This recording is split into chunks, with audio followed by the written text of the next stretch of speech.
Welcome to the Fantasy Football Clown Show. I'm Ed, along with Brad, Justin, and Dan tonight. We're going to come to you with Mock 2.0. So it's been 3 weeks since our last mock draft where Bijan went number 1. And so anxious to see if Bijan still goes number 1. We've altered our draft order a little bit, even though same 4 people, but we've just each moved up a spot. So this time Dan's going to lead us off from the 101.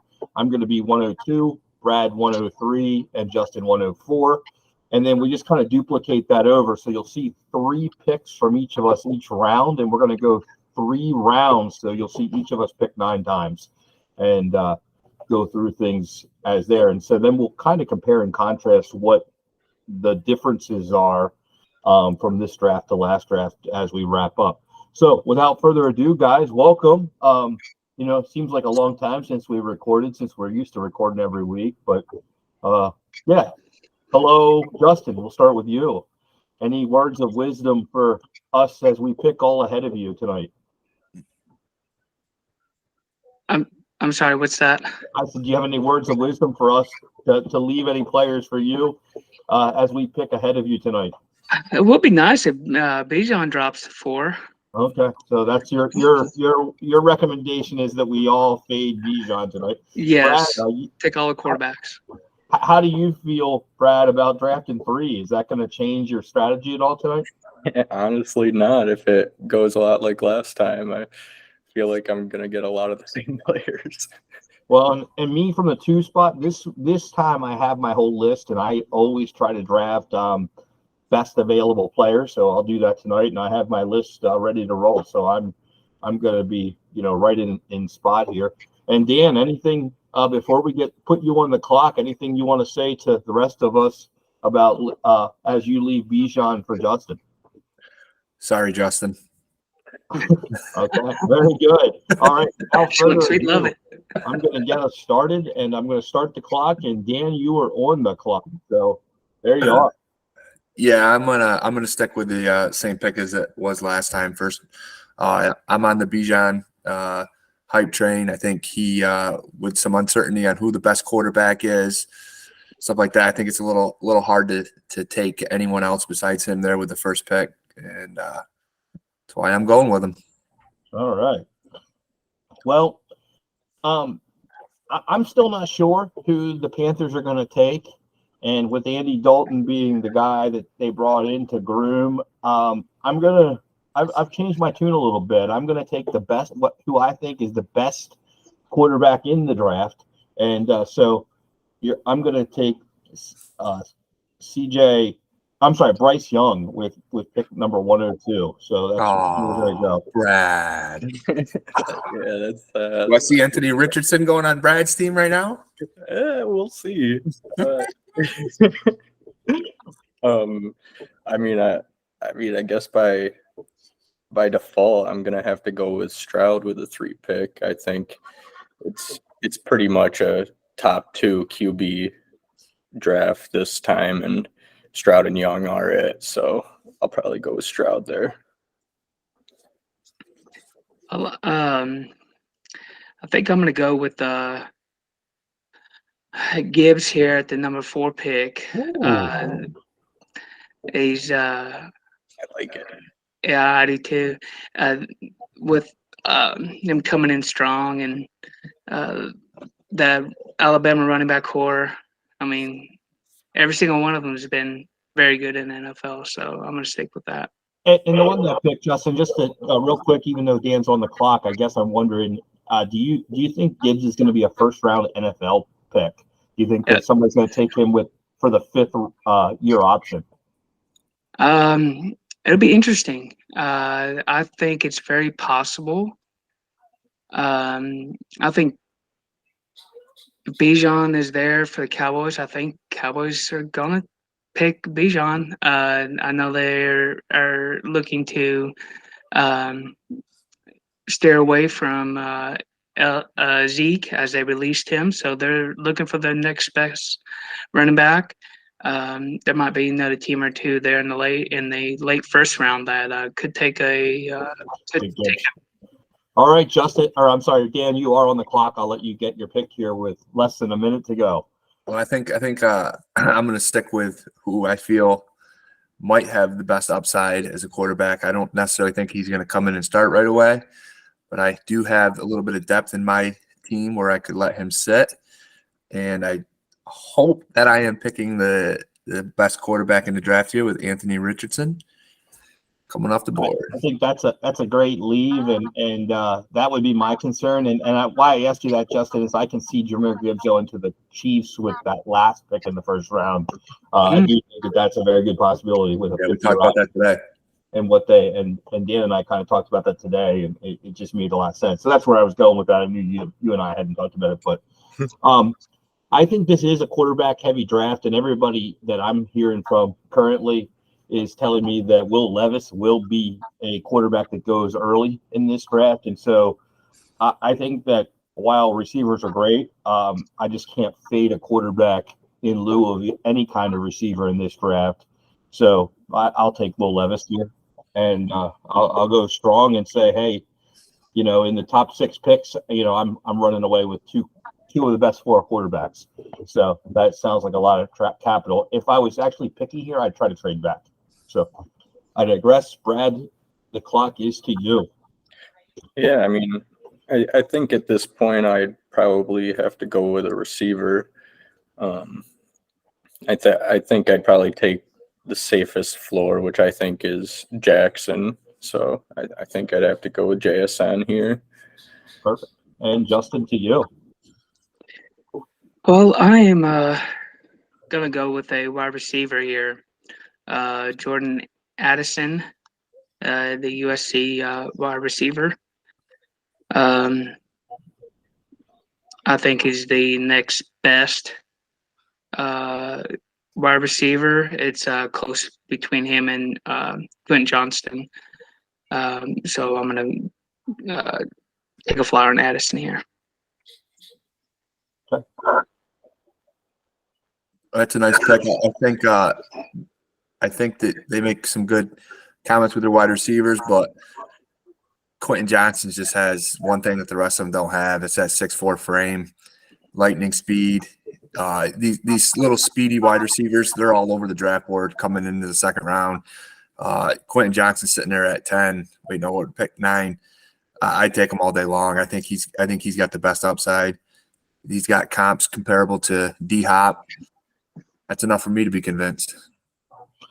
And so, even though we look like we're in the third round here, this is actually pick number 10. So this will be the tail end of the first round in drafts. And here, this pick, I'd actually going to go with Zach Charbonnet, and he's kind of just next on my list, really. And so I'll go ahead and take him here. Yeah, that's probably the next. Yeah, I would have taken him next if you didn't. So, I think this is where I would probably have to go with Michael Mayer. I'm thinking. I love my man Darnell Washington, but You traded. I mean, I would take Darnell Washington, but I think he'll be available a little bit later. Probably long after Michael Mayer. So that was pick 111 in the standard 12-team league. So, Justin, you are on the clock with that final pick in round 1. I know, man. He took my pick there. I was kind of hoping to take him there. I just with the next 3 or 4 guys that are on my list, they're all pretty much fairly even to what I'm thinking. But since we have a tight end premium, I'm actually going to go with Dalton Kincaid, a tight end there. All right, Dan. That's so we got 2 tight ends in the first round of our 2 tight end 3-point PPR premium. So important to know those kind of things. Dan, you are on the clock with the 201, or in our case, the 401. Yeah, I'm torn between 2 guys here. I really like I do like Zay Flowers, but again, I think that with the premium on quarterbacks. I think that there's a quarterback sitting here who I think is really going to be a good football player. I think he's going to get drafted to a team that can let him sit for a year. And I think with a year of sitting, he'll be thrown to Justin Jefferson his second year. And I got to take Hendon Hooker here. Yeah, So- that was my backup. So right after Zach Charbonnet on my list, the next person on my list is Hendon Hooker. And so if I took him, Ed. take him, Dan, I took him. it's going to go to me at the 202. That might be there. But kind of funny, you did leave me Zay Flowers, which was my next on the list after Hendon Hooker. So I'm just kind of pulling them off in order here. And I did not have let's see, I didn't have Mayer on my list or Kincaid, so you guys got them ahead of me, but that's just kind of where my comfort level is currently in drafting people. So Brad, the clock is to you. Yeah. I mean, I want to say I'd go receiver here, but I'm thinking depending on landing spot, Tank's gonna be a real good pickup here. Okay. Especially early second round in a 12 team. I think it'll be a pretty nice pickup. Very good. And so Justin, to you with the 204. I am going to go receiver here. Jalen Hyatt, ran 4.4 in the 40, 11'3" in the board jump, 6-foot receiver out of Tennessee. Wow. All right. That's a good spot for Hyatt. I mean, I've seen him go a lot earlier, and people have him rated really high. Yeah. No, I think picking him up there is a pretty good spot. I'm gonna, I'm looking at the running backs here, and we get into it every year with the running backs. Who's gonna start? Who's gonna be the backup? Who's gonna play? Who's not gonna play? You get into the second round, you start picking running backs. It's a coin flip. You're talking Zamir White from last year, Algier. But I do think this kid out of Syracuse, Deshaun Tucker, is a pretty good running back. I think that I watched him play several games. He basically carried that football team, and I think he's going to get a chance to make his name in the NFL. I think he's got a 3-down skill set. I do. I think Sean Tucker has a 3-down skill set. I'm actually gonna hammer the running back here next as well, but I'm gonna take the guy that I do have rated ahead of Sean Tucker, and that is Tajay Spears. To me there. I think he's good. I think that Tajay Spears, I saw him ranked number 1 number 2 on some lists. Or I guess maybe number 3. I shouldn't say that. Yeah, number 3 on the list after Gibbs and Robinson, who are kind of there, but he's ahead of some of those other guys and even Charbonnet. So I thought it would be sensible to go Spears. So Brad, to you. I think at this point I'd probably have to go with Josh Downs. I don't think he falls that far in the actual draft, so I think I just have to take the value there. I don't know where I even have him on my list, but I think he should be on my list, right? Yeah. I don't know. I guess Nah, leave him off, Ed. Just leave. Yeah. Off the list. Wow. Well, I am going to go running back here. He was out of the combine due to hamstring issues, but with him being 5'11", 195 there at the draft, Zach Evans. I think it'd be pretty decent pickup here. Yeah. So Dan, you're at the 209 now in our 12-team league, so that's where you're going to be drafted here. This is where I'm going to have to steal Brad's guy because he stole my guy, and I don't want to leave him there. And I'm hoping by taking him, Brad later in the day would like to make a trade with me. I know Brad's always looking to fire something up, so I'm gonna take his boy. I'm gonna take Darnell Washington here, and really kind of strap the tight ends here from here on out. Yeah, I love that pick. I'm hoping to get Darnell Washington in the third, so you're just a little bit above where my Wow, and that's in a two tight end premium league. You get them early, or you don't get them at all. No, and I may not. I guess that's where I'm hoping. I'm going to see where it is. I mean, I guess I have some guys that I have rated higher, but maybe I'll change that based on some landing spots and that sort of thing.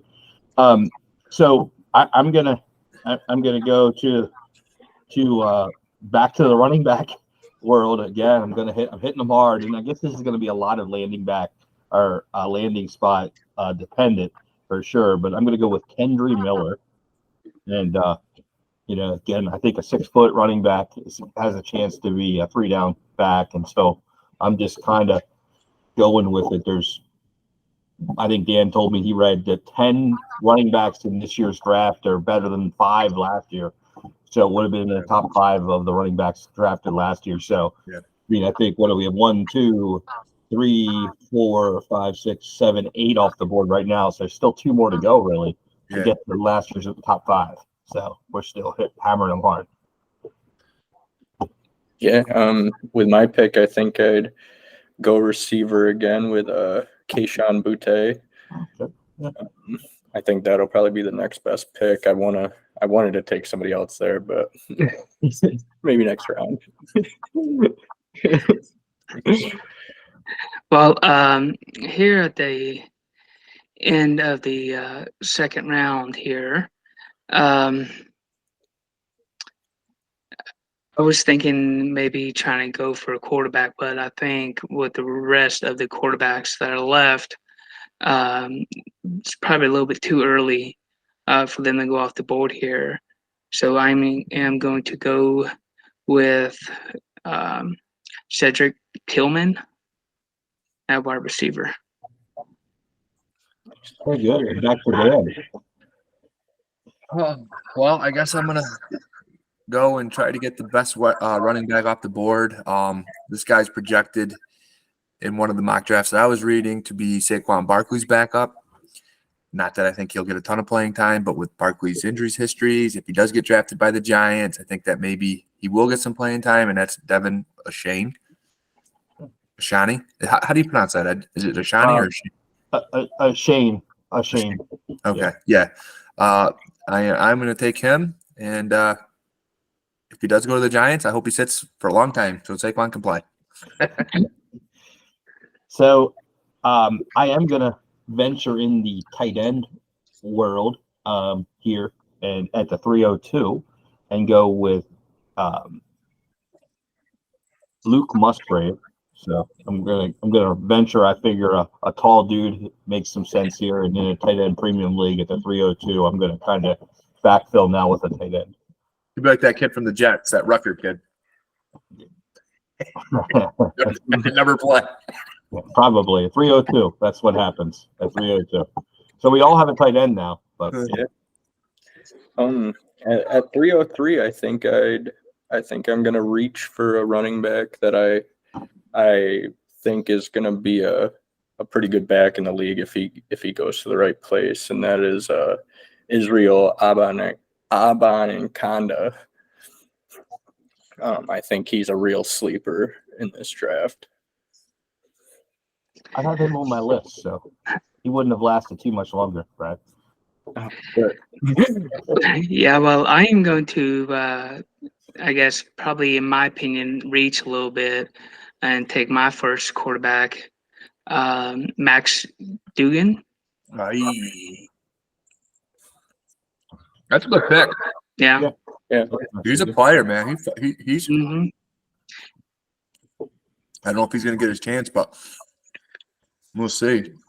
Definitely. Yeah, this deep in the draft, I think when you're starting to throw, almost kind of like dart throws, not really sure where you're going to go with it. I think a quarterback's a safe bet, and I'm going to do the same myself.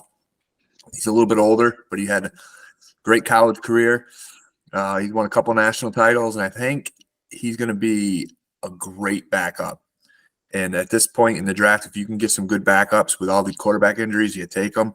And I am going to go with Stetson Bennett. Well, I think must be the time when people are taking quarterbacks, because when I see a a 6'6", 230-pound quarterback. It's hard for me to let that go. And keeping in mind that we're now at the 306. And so I'm going to go with Tanner McGee because I think 6'6" and 230 pounds has something going on. And, has the ability to, like Dan said, be a backup quarterback that, if he gets draft capital on day 2, I mean, I think it's got a shot to surprise people and get some playing time and some wins, and he could be Mike White. So, that's what we're gonna go with there. So, Brad, to you. Yeah, I think I'm gonna draft Xavier Hutchinson this time. It might be a little bit of a reach, but I think he'll get playing time right off the bat wherever he goes. I mean, unless he goes to a studded team. I'm gonna go receiver here with Rashid Rice. Rashid Rice, yeah. A little bit of reach. I don't think so. I think that's right there. Yeah, why not? Way to go, Justin. Way to go. Is that who you're going to take? Yeah, I was going to take him. I really don't know at this point, but I'm just going to stick with the quarterback here. And like I said, if I'm gonna swing and miss, I'm gonna swing and miss with a quarterback. And I think this guy has some upside. Again, I think he's real raw. He needs a lot of time to develop. But if you got a decent quarterback core right now, young core that you can go out there and start and hope that this guy can, down the road get you some starts, or like Ed was saying, get some draft capital out of the deal. I'm going with Dorian Thompson. I think they will let me draft it. There we go. I guess he didn't want to be on my team. I guess not.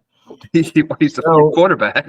I'm not going to give away all the things because the next draft we're going to do a 4-rounder. So, we still have 3 more picks after this to go. The next time we actually get together and do a mock draft for mock 3-0. So this time I'm gonna just kind of go a little bit more,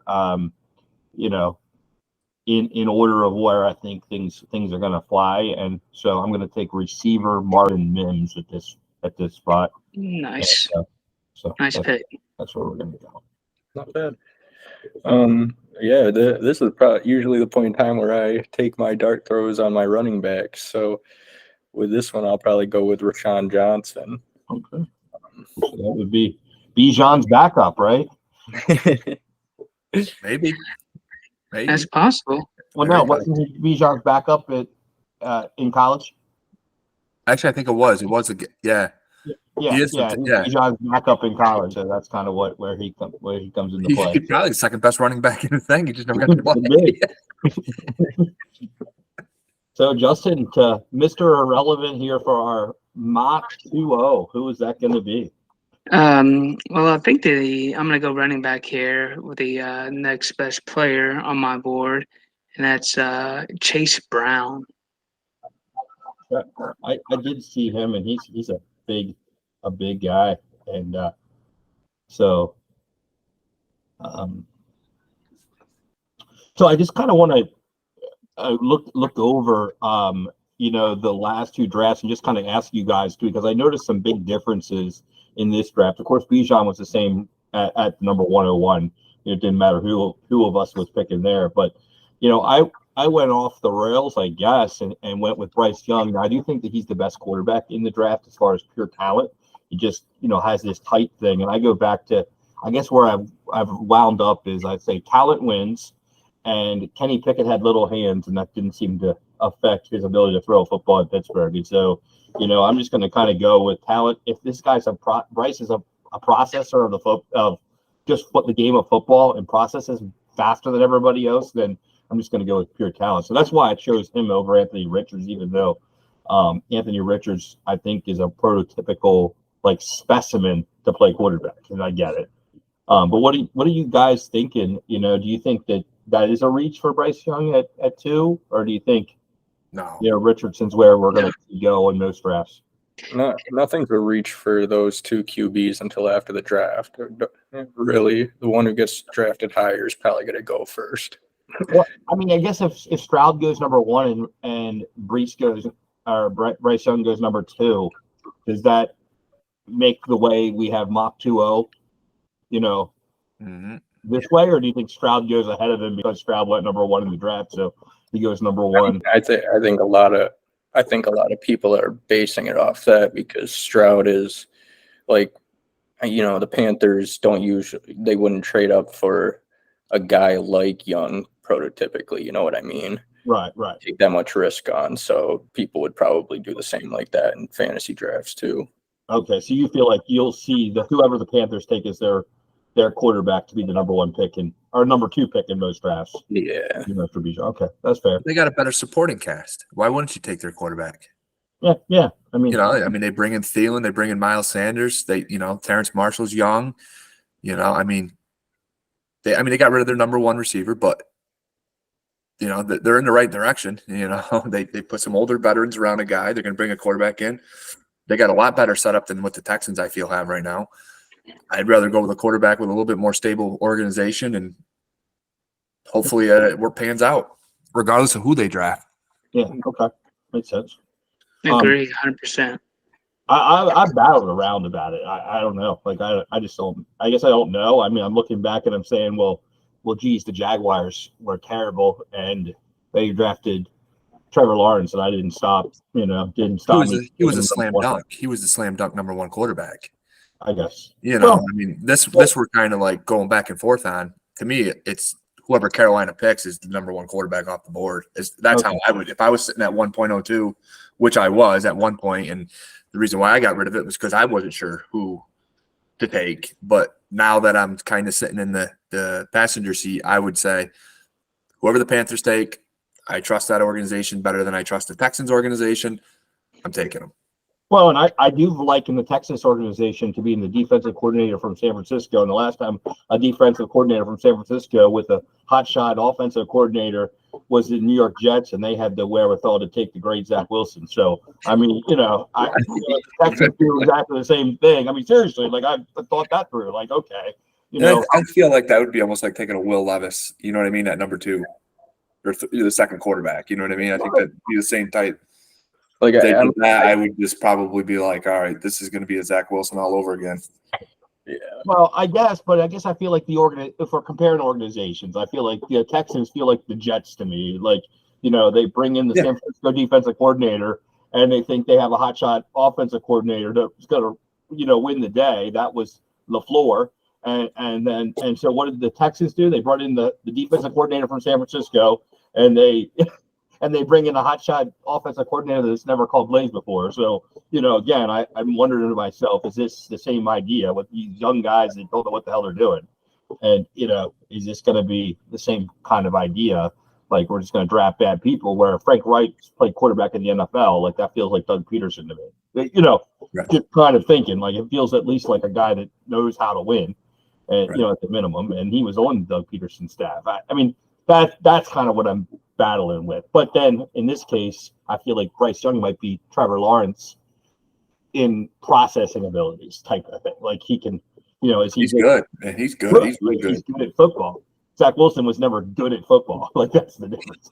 He was really good in shorts. That was what he was good at. Well, he could sling it like Levis. Like, yeah.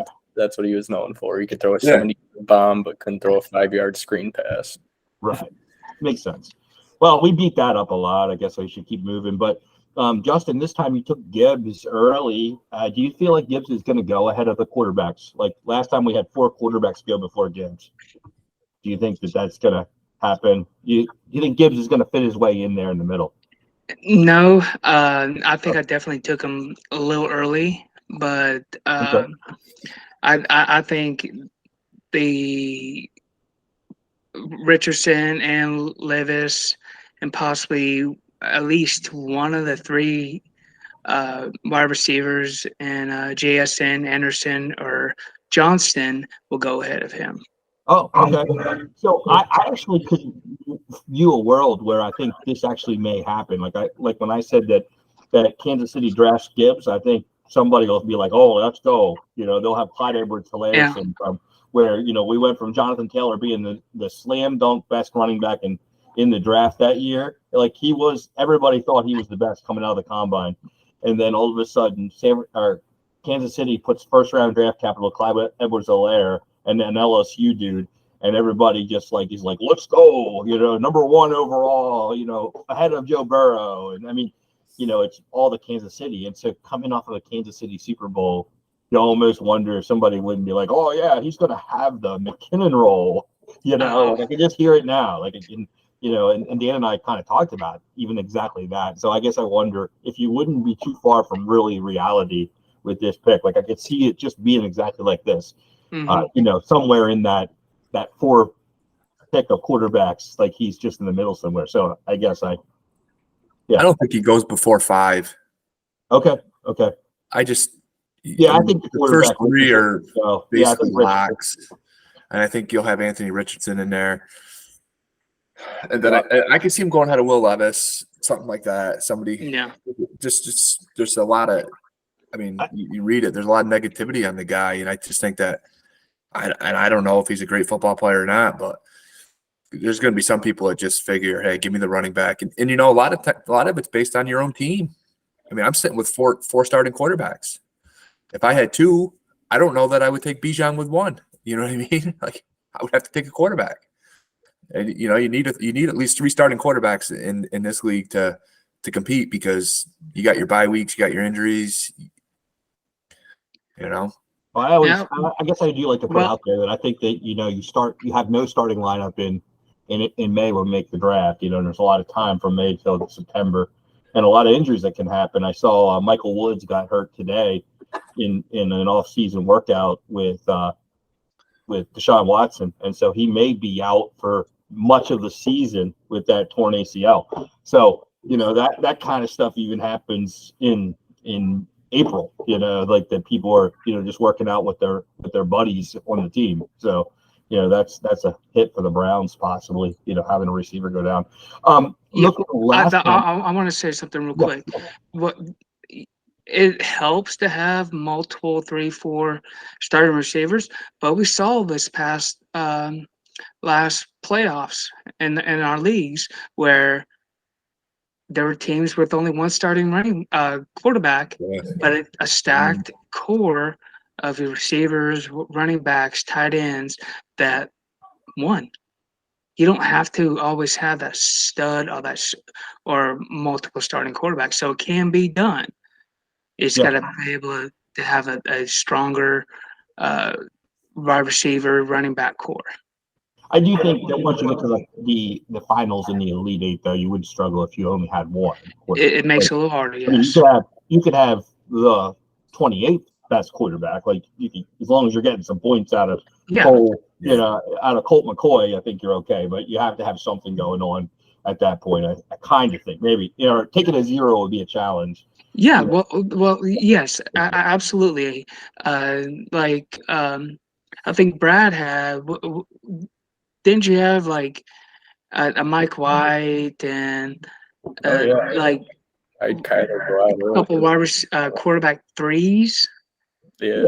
No, you can definitely do that with that, but with 20 injured, I guess I agree with Dan. But I always say that you need to have them kind of going into the year. But I would also say that don't draft on need, because a lot of the needs change from today till September. So just take the studs, and then figure out how you're going to move them around. And if you're like Dan, you can move everything around. I don't trade much, and I do enough to be dangerous. But looking at the receivers, so they came off the board this time: JSN, Addison, Quentin Johnson. Last time it was Quentin Johnson first and JSN last of the 3.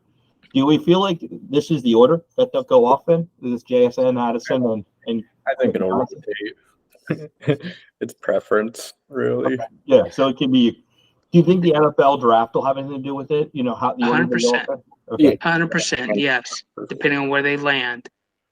Quentin Johnson's going to be the first receiver taken. You think so? He's the only X, I guess. I read an article today that it said, that's it too. Is he's a true X, but there was the trainer that trained JSN and Quentin Johnston, and the guy who trained both of them said Quentin Johnston's the real deal. When you're talking about the guy who's training him. Yeah. I mean, I guess I look at last year. You had Drake London. That was the big X. I mean, not to say that Garrett Wilson and Traylon Burks weren't X's, but they weren't the specimen of Drake London, and Drake London did leave the board first. So, well, JS, I mean, how's he coming off that injury? You know what I mean? He didn't play much. It's like picking Jameson Williams. What do you don't know what you have with the guy going into year two.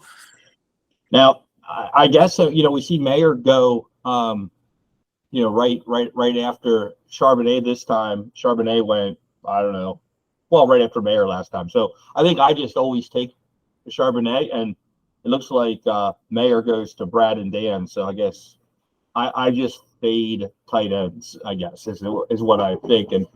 And part of the reason I do that, and this doesn't make it right, but I feel like unless it's Kyle Pitts, and even him, I feel like you could almost always get him cheaper later at another time. And I would even throw out there that I was able to buy Freiermuth after the draft in the middle of the summer for a lesser cost than his draft day acquisition cost of 110, which is about where he averaged coming off the board. I feel like I could even buy him, and he kind of had the rookie season that was tough to buy him cheaper, but you could buy cheaper after the draft. So that's why you saw me fade tight ends lower than each of you guys. Is even though it's 3-point PPR, I feel like their value on draft day isn't as high.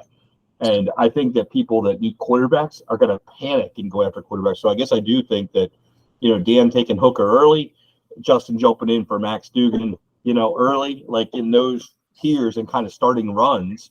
Well, I mean, Hooker wasn't a run, but you get the idea. Definitely, Justin, you saw how you just started a run. I was like, oh, I want one of those 3 quarterbacks. And Dan took his one too. And, but one of those 3 I was going to have. And so I was kind of waiting to see when they would start going. And then, when you took one, I'm like, okay, if I want one of these 3 to put my bench, I guess I better go. It's kind of fun. So I think that's where that came.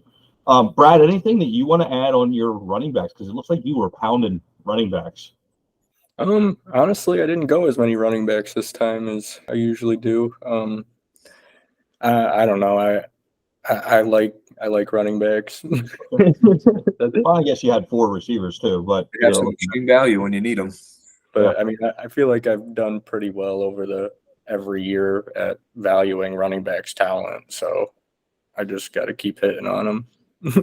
And Dan, I'm shocked. I always think of you as a guy that likes receivers, but you took Quentin Johnson and called it a day. Is that what your thought is this year with fading receivers? Because you think the receivers aren't as good, or? Yeah, I'll be honest with you. I can't say that they're not as good. I guess I'm just not as certain as I was last year, and I feel I had a lot of second-round picks last year. I missed on a lot of them. I mean, I got the truth to be told, I mean, you got Zamir White who hasn't shown anything, Isaiah Spiller, and what I found is those dart throws that I threw at the wide or at the quarterback position. One hit is worth more than all those other guys if they were to contribute just even a little bit.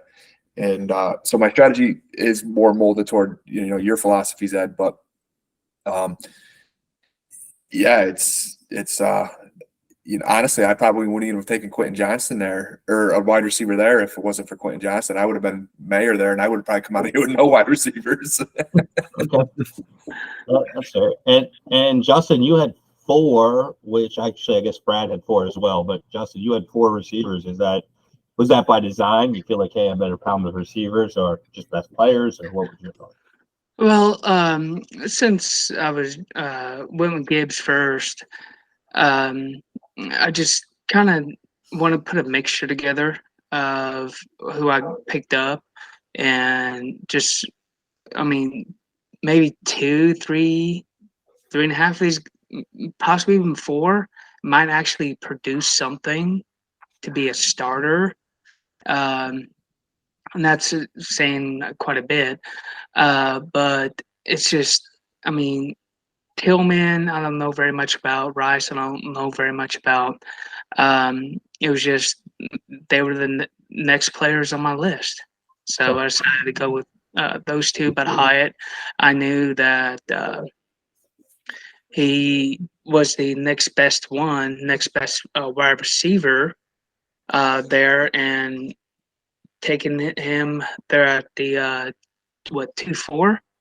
I thought it was a no-brainer for that one. Yeah. Sam No, Addison at 2-8. I mean 1-8. 2-4. You're right there the first time at 2-4. It looks like fourth round. The first 4 picks. And I guess in wrapping up, this has been really fun. But I would just point out one call out. Brad only had 1 quarterback because that seems real normal. I'm surprised that Justin had only 1. He usually has more. But just let this be known that Dan actually has 4 quarterbacks and I have 3. So just know that I actually drafted less quarterbacks in this draft. It shouldn't be a surprise, however, that I did have 3 running backs because I do kind of try to pound them. But Dan had 3 of them as well. So he figured out how to get 4 quarterbacks, 3 running backs. He just even faded receiver more than me and cared less than I do. And I usually care very little about receivers. Like, I just feel like I'll pick up a Zay Jones somewhere. I'm able to pick that kind of guy off the waiver wire and get them and fill them in and go. And as I'm doing a startup right now, I'm drafting guys like the Giants just got Paris Campbell. And I'm like, it wouldn't shock me if Paris Campbell became an 8 target a week kind of guy or something.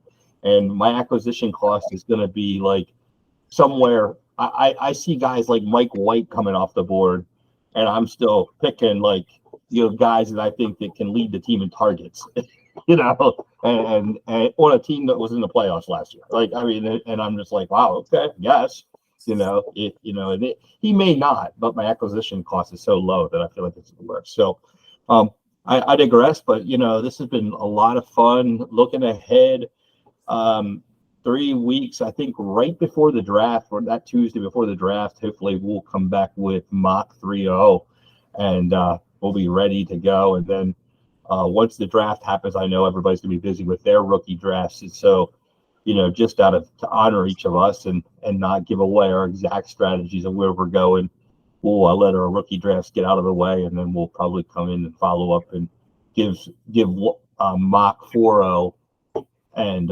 just kind of with once we all know where everything is anyway, and we'll go move on from there. But yeah, for now, that's all, and hopefully everybody out there in the audience enjoys this presentation. But it was really fun, guys, doing that. And so without further ado, so long for now. We'll see you next time.